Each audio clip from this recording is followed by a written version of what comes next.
It's no secret that athletes are not encouraged to welcome children at the height of their careers. What is secret is the absolutely rampant push for abortion in pro sports and college sports. Athletes may be expected not to have children, but that doesn't mean that mothers and fathers don't have children during their careers. Athletes need to be aware of their rights starting when they are students. They need to be aware of the resources available to them when, not if, they become pregnant. Today we're talking about abortion in the pro athlete world.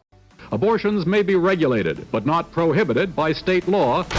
There is no constitutional right to an abortion in this country anymore as of today.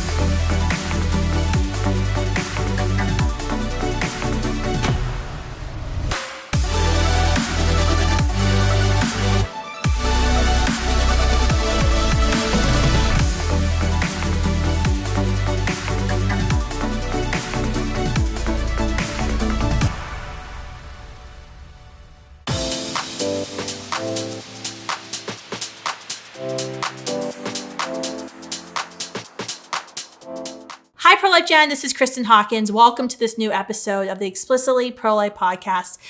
This is going to be a fun show. We're talking about something we've never talked about. We're talking about abortion and sports. And we're actually today, we have an expert on the show who knows a whole lot about pro sports, which I will just tell you right now is not me, which is why we had to bring on an expert. And she's not only an expert, she's actually a pioneer in this field. She was the first woman to represent a top 5 pick in the NFL draft. Her name is Kelli Masters, and she is one impressive woman. Let me read you her bio. It's unbelievable. Kelli is an attorney, sports agent, business owner, author, and speaker. She's represented more professional athletes than any woman in the pro industry, having served as an agent and contract advisor to players in every NFL draft since 2006, as well as numerous athletes in the MLB draft and the Olympics. In 2010, she made history as she was the first woman to represent a first-round pick in the NFL draft. Her progress of story through pain was actually featured in 2017 by a national commercial filmed by Motrin of Women in Progress. She's also, let me just keep going, a former national world champion baton twirler. She was Miss Oklahoma 1997, winning awards for talent, community service at the Miss America pageant that year. She currently serves as adjunct professor at Oklahoma City University and Oklahoma Christian University, teaching sports law. She's a sought-after writer and speaker on topics of sports, nonprofit, as well as leadership, diversity, and discovering purpose in life. Her first book was released in 2021, High Impact Life, a sports agent's secrets to finding and fulfilling a purpose you can't lose. She continues to serve and lead her organization at KMM Sports, continues to be an adjunct professor, owner of The Branch, a co-working space in Oklahoma City. Oh my gosh, how do you have time for it all? And somehow I get to sleep because I love sleep. So I get asked that question a lot. People are like, how do you sleep? I'm like, well, some years it's better than others, I guess. That's very true. That's very true. Well, it was so exciting when we connected. We actually connected over, I think, Instagram. I love technology when I remember can go and like connect with all these people on Instagram. And I saw your profile. I was just like, blown away about how much you have been able to accomplish in your life. And just this, you talk about breaking glass ceilings. You have certainly done that. So it's an honor to talk to you and have somebody who has such an expert on an issue that I know absolutely nothing about. So this is going to be a fun conversation for me. It will be fun. It'll be educational. Yes, that's right. So I want to start with, there was a story a couple years back of an Olympic runner, Sanya Richards-Ross, where she actually shared her story saying that she felt like she had no choice but to abort her child when she became pregnant right before the Beijing Olympics. It was a heartbreaking story when she kind of came out with it. the quote I have from her writing was, "It seemed like I had no choice at all. The debate of when life began swirled through my head, and the veil of a child out of wedlock at the prime of my career seemed unbearable. What would my sponsors, my family, my church, my fans think of me? Most of the women I knew in my sport have had at least one abortion." And she wanted to say, "I literally don't know another female track athlete who hasn't had an abortion." And then she talked about how abortion broke her, how it didn't immediately heal her. And then she, like, the one quote was, "It's forever a part of my life, a scarlet letter I never thought I'd wear." What are your emotions when you hear that story? I mean, how can you not be heartbroken hearing that? And, you know, I remember after this year, after Roe v. Wade was overturned, I was contacted by a sports reporter that wanted to know, you know, how do you think this is going to affect athletes? And I remember saying, I feel like we can finally have a conversation about the value of women and motherhood, and how no woman should be made to feel, whether they're a professional athlete at the highest level or an employee, no woman should be faced with that, with feeling pressure to choose between being a mom and achieving, you know, her goals, or what she is committed to doing, and being an amazing, productive woman. And I feel like, you know, I was born in 1973. So my entire life has been under the cloud of Roe v. Wade. And I feel like there's this automatic assumption from generations, starting with my generation and younger, that abortion is just has been acceptable and is a way out, if you don't feel like you have another choice, or you feel like you're going to be forced to give up something or pay a heavy price for being a mom. And how crushing is that? How heartbreaking is that? That we have grown up, we have literally raised generations of people, not just women, but people who still see abortion as okay and a right and an appropriate choice if you're under too much pressure to not have a child and not be a mother. And how horrible is that that's even that's even acceptable. And it's, you know, I was asked about, how do you think this is going to affect athletes? And I'll be honest, I mostly work with male athletes. I work with men. And so we've had conversations about abortion from their perspective. I've really not worked with a lot of women athletes, but when I hear stories like that, where a woman felt like she had to make this choice, it's so devastating to her, and continues to be devastating to her, continues to haunt her, and will continue to haunt her. Although obviously there's redemption and forgiveness, but something that she's going to have to deal with for the rest of her life. Because not only, it wasn't really, yes, she made that decision because that was an available decision for her to make, but the pressure was there because of the endorsement money and the expectations placed on her life. And also the assumption, which I personally think is wrong, that women can't be moms and something else. They can't give birth and be excellent at something else. And how anti-feminist is that? Sounds like the patriarchy to me. It does. It totally does. And that's, you know, it's funny. I have to be honest. I'm definitely stepping out of my comfort zone with talking about this subject so publicly, because for so long I was afraid to say anything, because it seemed like I would be labeled partisan, that it would be a political issue, and I would be, you know, that I would offend somebody politically because of my deeply held convictions about the pro-life movement and abortion. And I came to a point where I said, this is too important to stay silent, and it's too important not to educate people. And being kind of held up as this, you know, champion of women in the sports world, I'm obligated. I feel like I'm obligated to use my platform to say women can be mothers, they can give birth, they can be incredible human beings at being moms, and at the same time do extraordinary things with their lives, or whatever it is they want to accomplish with their lives. There should not be ever a situation where a woman is forced to choose to make that choice. Yeah. And I think, it's so incredible to have you kind of at your level of expertise and your platform that you've been given to be willing to speak out. So I do want to thank you and commend you for that, because it is so hard. But I'm listening to you talk. I'm like, how could anyone who even supports abortion or thinks abortion is acceptable disagree with anything you just said? Because what you just said is what those who say they're pro-choice are really about, right? Of coming alongside women, supporting them, empowering them. That is what we strive to do in the pro-life movement. And so no woman has to make that choice. I think it kind of shows the insincerity of that pro-choice label that we often hear, is because they're not really for choice. They're for abortion. And I think that's what we see time and time again, on college campuses, when it's the students pro-life group that's going to educate administrators about what Title IX actually says, and how, and you never see the pro-Planned Parenthood group, the Planned Parenthood Voices or Planned Parenthood Generation group, going and advocating for the rights of pregnant student athletes not to feel like they have to choose abortion.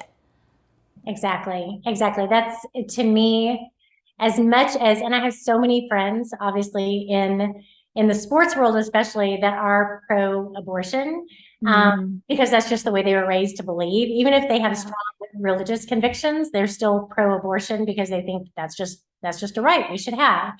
And I have tried to stand very lovingly, stand for, that is very, to me, that is very anti-women empowerment. That is saying that women are incapable of being moms, which, by the way, I have never had children. I always dreamed of having children. I think it's an unbelievable miracle and privilege to be able to get pregnant and to have a child, and to be told that makes you somehow unable to be successful at other things in life. I think that's horrible. And I think anyone that believes in the power of what women are capable of should be able to say, what, abortion does not have to be, does not even have to be on the table. You can be a mom, you can be pregnant and give birth and be a mom and raise children and do anything else, anything that someone who isn't pregnant or doesn't have children do. It's such an amazing gift and power that women have. And we're just, I think, devaluing and degrading women by saying that it's something that needs to be available. Amen, sister. I mean, that's the lecture time and time again that we are trying to give out on campuses across the country. Of this is truly a progressive vision that we have. I think, in the weeks and months since the Roe reversal, the fear-mongering online, just the nasty things that those who advocate for abortion say, that pro-lifers, did you know, want women to die who are experiencing life-threatening ectopic pregnancies. I mean, all of these crazy things. And what they're trying to paint is that we want women, black and white TV, women barefoot and pregnant in the kitchen, no career, educational prospects, can't vote, that we have this regressive vision for America. When really, I would argue that our vision is actually very progressive, that we're saying she can do both. Not that it won't be hard, but she can do that. And we should have a society that comes alongside her. And Roe versus Wade actually has made us lazy, because we didn't have to have these arguments, these conversations about what's missing on our college campuses or what's missing in the workplace to support her. We had all those woke corporate CEOs right before the Roe reversal sign open letters how they're going to fund abortion for all of their employees. Oh, how caring of you! How convenient of you. Care more about her bottom line. Exactly. As someone who runs a nonprofit of nearly 100 employees, of mostly reproductive age women, it is a very hard commitment to make, to employ women who are going on maternity leave or have to come back at part-time. It's actually a commitment you have to make to have pro-life policies in the workplace. And I agree with you. I think the pro-life people who believe in the pro-life movement understand that it is, in my opinion, the most progressive and empowering to women. And it forces, as you said, it forces society to not be lazy about it and to say, you know, how can we come alongside? And, you know, I kind of take offense to the idea that as a woman, I'm viewed as like helpless or lazy or incapable of doing something hard. You know what I mean? Like my job is hard, and being a mom is hard. That doesn't mean that women are incapable of doing it or that we have to take an easy way out. And to me, abortion is a disgusting and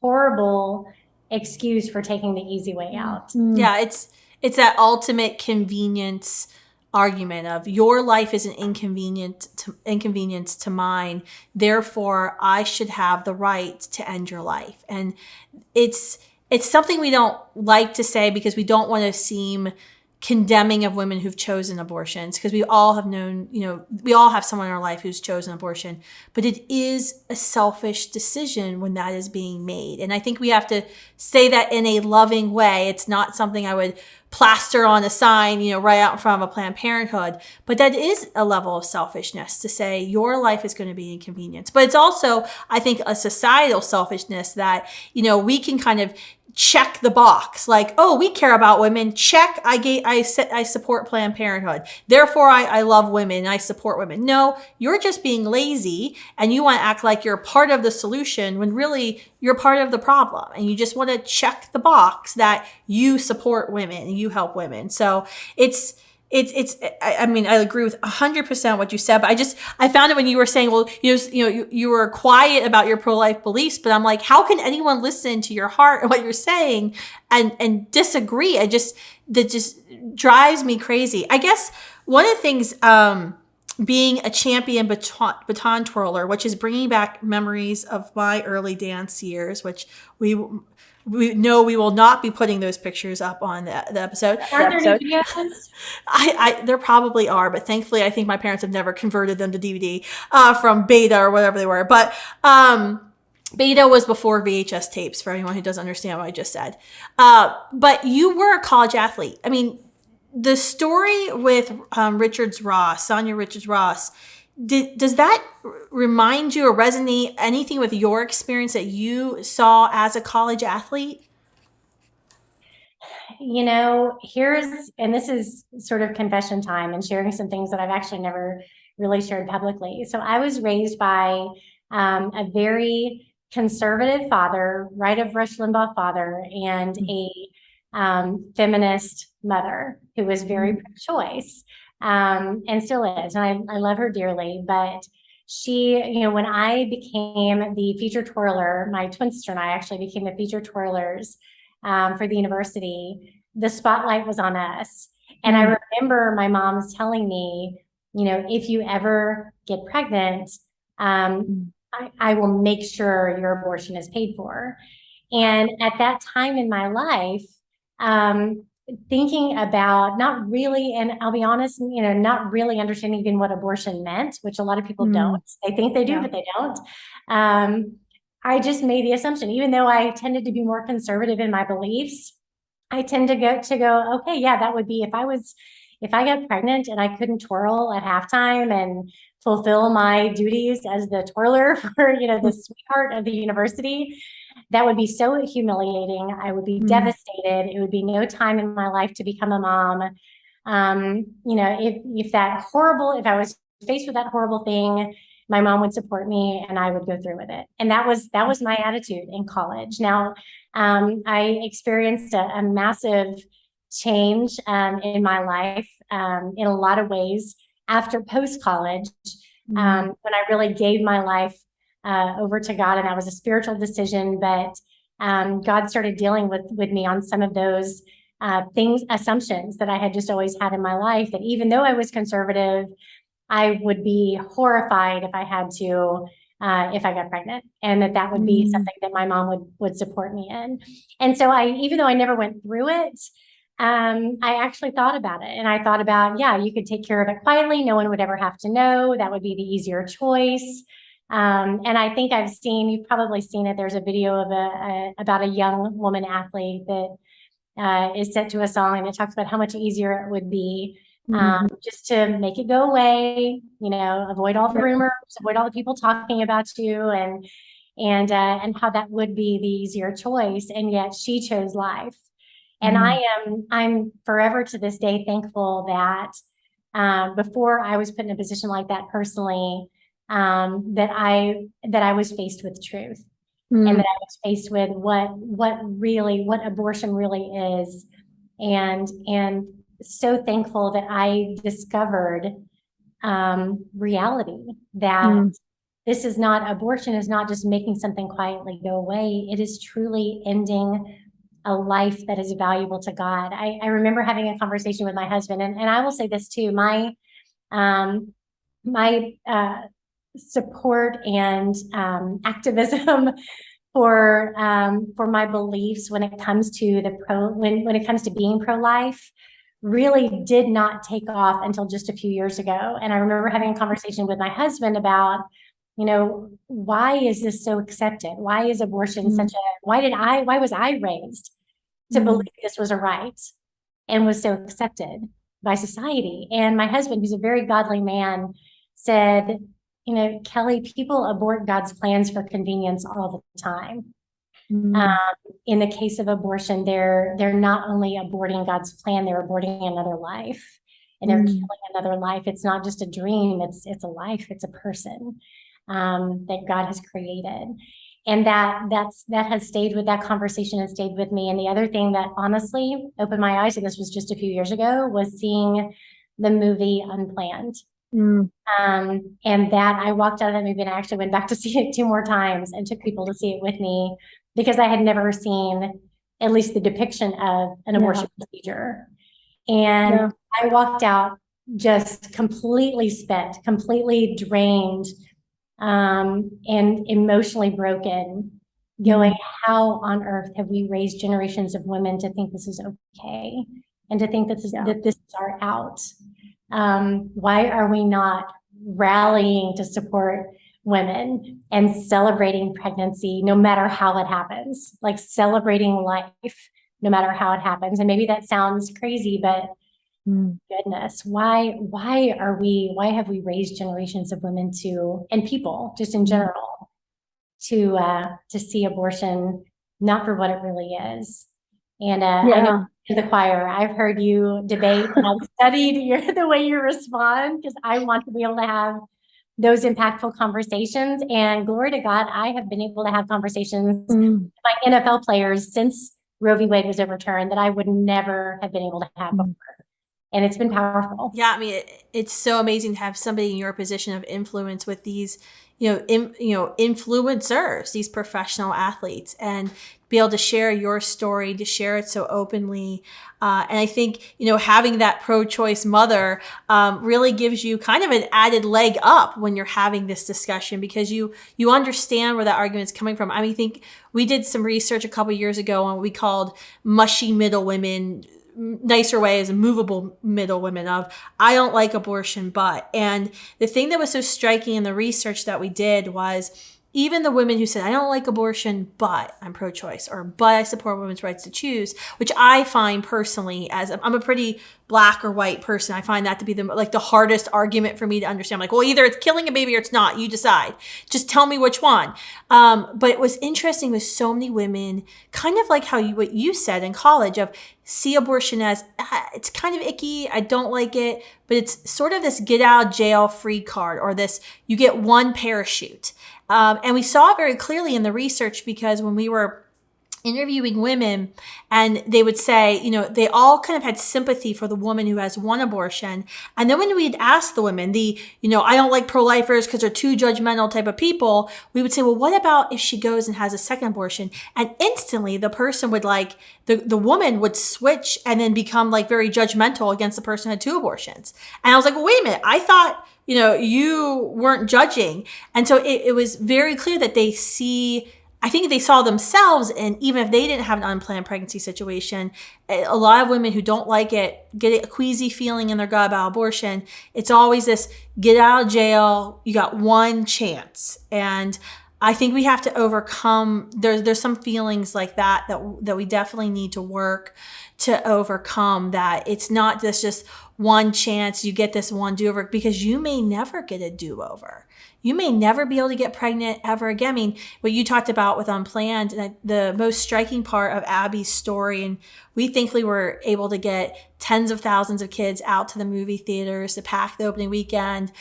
Even now, my Instagram feed, every day, every night on my bed, I'm checking my Instagram feed. I follow as many Students for Life groups as possible, and so many are still showing that movie. And we buy the movie rights, and students show it. But I think the most impactful part is the really hard scene of the chemical abortion that Abby had, the second abortion, because the producers allowed us to even take that snippet, and we've made it, we put it on video, it's gone viral, we show it on campus, because I think a lot of women haven't really thought through, not only are you ending a human life, but you may be ending your ability to ever conceive again. You're going to be harming your body. These are things that you are not told from the abortion industry. And I think I think I talk about chemical abortion more than any other types of abortion anymore, because your home state like Oklahoma signed and enacted our life at conception law just a couple of weeks ago at the end of August. But that doesn't mean abortion's going to end, because now abortion's coming on women's doorsteps via the mail and through these chemical abortion drugs. So I'm so glad to have you on to share your story. I want to switch gears though, because I think you said everything folks need to hear when it comes to abortion and women's empowerment, and really stepping alongside and with a woman who's in an unplanned, unexpected crisis situation.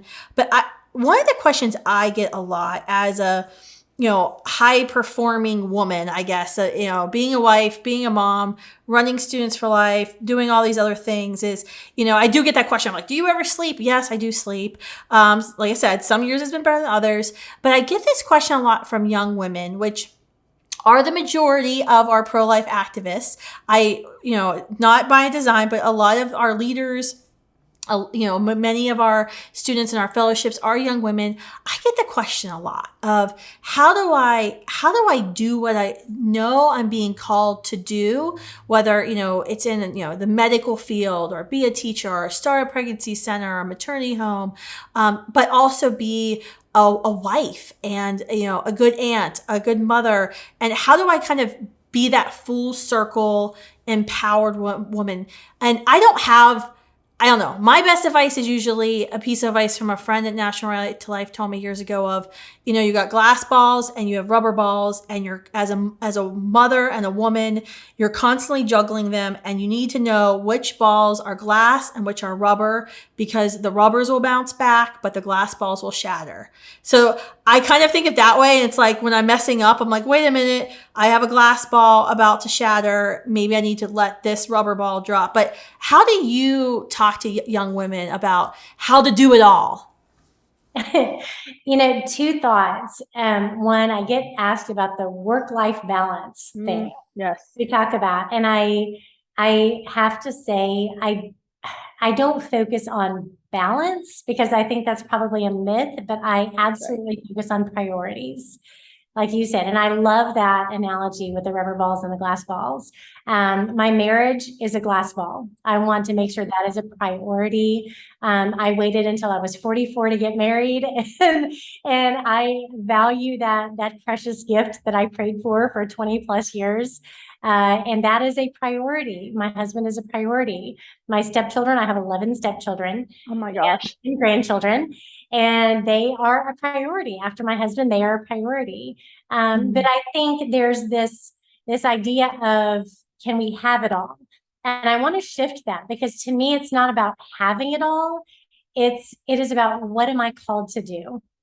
What did God create me to do? Because if I'm doing something that's outside of what I was put on this earth to do, and trying to overextend myself into doing something that maybe I'm not necessarily called to do.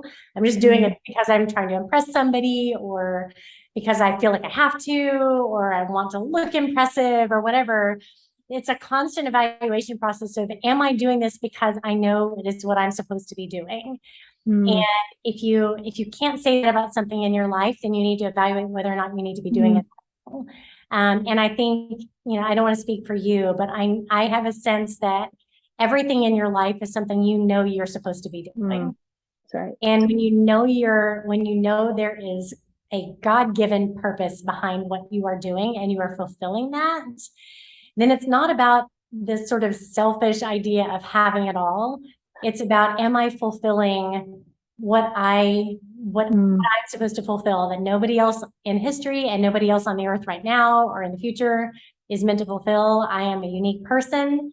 I was created to fulfill certain things on this earth. And am I doing that? And as long as I'm doing that, and I am prioritizing the things that matter the most, even if I struggle, even if there's a challenge, or I'm not, I'm letting some of the balls drop, there is grace for that. Right. I'm where I'm supposed to be doing what I'm supposed to be doing. And I am hopefully surrounding myself with the right people, trusting the right people, having discernment about that, and knowing that it really truly isn't about me and my desire to have it all or desire to be impressive to people. It's, what was I created to do? Am I doing it? Oh my gosh. You can't see me, but I was like raising my hands to the roof when you were talking, because I mean, yes, I hate that phrase, and I hear it, especially with this generation a lot of, and I'm aging myself, work-life balance, because it's, is this what you're called to do? And if it's what you're called to do, you will have purpose and passion, and you will have this peace that going about the work. Like, yes, are there days where I'm working till 2 a.m.? Yeah, there are. And I'm going to be very candid with you. That happens sometimes more than I would like it to happen, but it's not. But and the question is, am I doing it? Do I resent doing it, or I'm joyfully and willfully doing it? And usually it's my own making, because I've chosen to spend the evening with my family, my children, my husband. I've chosen to go on a hike, so that meant I had to stop working at 4 so I could pick it back up at 9. But I'm doing it with like joy and passion, and not resentment. And if you get to the point where you're working till 2 a.m. and you resent your life, or you resent having to do it, then you have a problem. And I think you spoke right into it, because it's not work-life balance. It's, what am I called to do? I'm called to lead Students for Life, to help us lead this revolution of love, to transform America, to abolish abortion. I'm also called to be a wife. I'm also called to be a mother. There are other things I'd like to do in life. Like, I used to like to play cello, but I realized I'm not real good at that. I get some enjoyment out of it, but it's not something I'm going to spend hours of my day doing, because I know that's not specifically, as much as I like it, what God called me to do. And I think your advice is right on. I'm going to take that clip and put it like everywhere if I hear that word, work-life balance, because I know it's just like this myth. And I think if you're always trying to chase that, you're still not going to have the fulfillment and the happiness that you're ultimately seeking and trying and desiring, and having that conversation to begin with. But Kelli, thank you so much for coming on today. It was so much fun to talk to you, and to hear your perspective, what you're doing in the pro athlete world, and really to talk about how do we, really empower young women, whether on college campus or whether they're in the pro athlete world, to choose life and to envision this progressive vision, which is the pro-life movement. And I think your life and your accomplishments certainly are the embodiment of what we're striving for in the pro-life movement. And down with the patriarchy, more women in sports, and that's why we need to keep Title IX and all that good stuff. But thank you so much for coming on. How can folks follow you on social media, or with your speaking or books that I'm sure you'll be writing lots more books in the future? I hope so. So my website is just kellimasters.com. It's Kelli with an I, and Masters like the golf tournament.com. And I'm on Twitter. I'm active on Twitter at KMM Sports. You can see KMM right there, KMM Sports. And I'm on Instagram a lot at Kelli Masters. So, and I actually have a women's conference coming up not this weekend, but next weekend. And Ashley Bratcher is one of our speakers. So, and you all know Ashley. She played Abby Johnson, my friend Abby Johnson, in the movie Unplanned. So make sure you look up Kelli on her website and her social media. Thank you, Kelli, for your time again. And thank you all for tuning in. If you're a dude, everything we said applies to you too. I know I just talked about women. I don't want, we love the men in the pro-life movement. We need more men in the pro-life movement. So go pro-life men. But thank you for tuning in. Make sure you share this episode, especially with the ladies.